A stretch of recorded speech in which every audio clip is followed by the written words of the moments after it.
Welcome to this series of videos called ERP II Benefits Realisation. My name's Andrew Norton and I'll be exploring some of the key issues facing organisations looking to implement an ERP II system. The insights revealed in this series of videos draws upon findings from a number of published sources.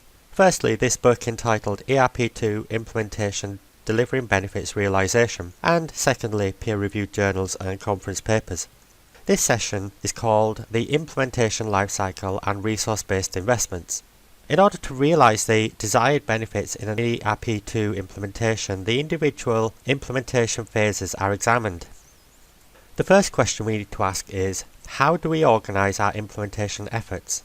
Unlike traditional ERP implementations, successful implementations of this nature require resources to be allocated at specific phases of the implementation. To retrospectively allocate the resources is often not possible and can be extremely detrimental to the implementation effort. Issue 1 relates to segmenting the implementation. The implementation lifecycle consists of 4 phases: the chartering phase, the project phase, the delivery phase, and the onward and upward phase.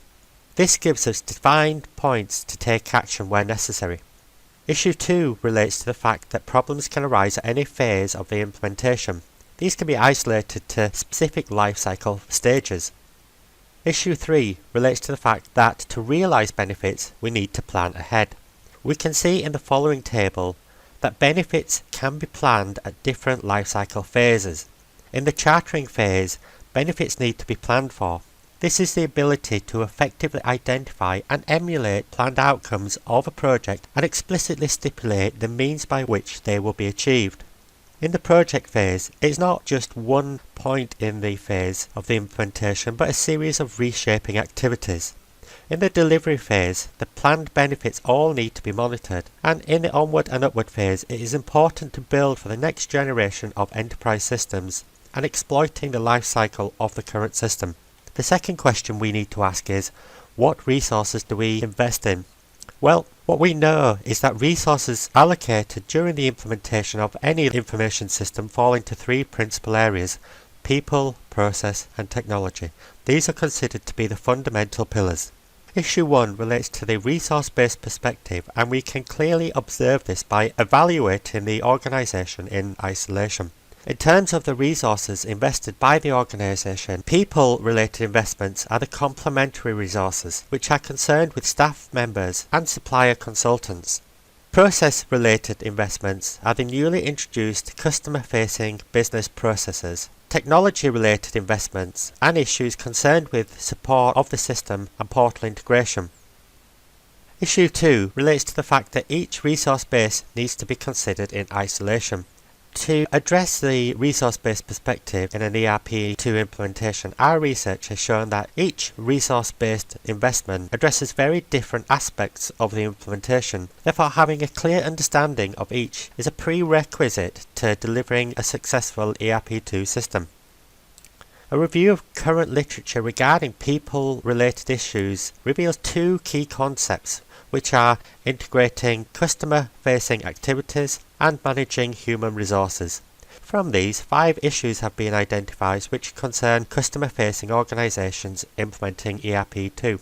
The first of which is managing change within customer-facing organisations implementing ERP II. The second is establishing a training strategy. The third is quantifying, delivering and evaluating the training. The fourth is identifying and providing end-user support.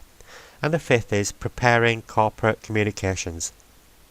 A review of the current literature regarding process-related issues reveals 2 key concepts, which are integrating business process re-engineering and customer relationship management. From these, 5 issues have been identified which concern customer-facing organisations implementing ERP II. The first of these is the formulation of the project team. The second is identifying the desired benefits.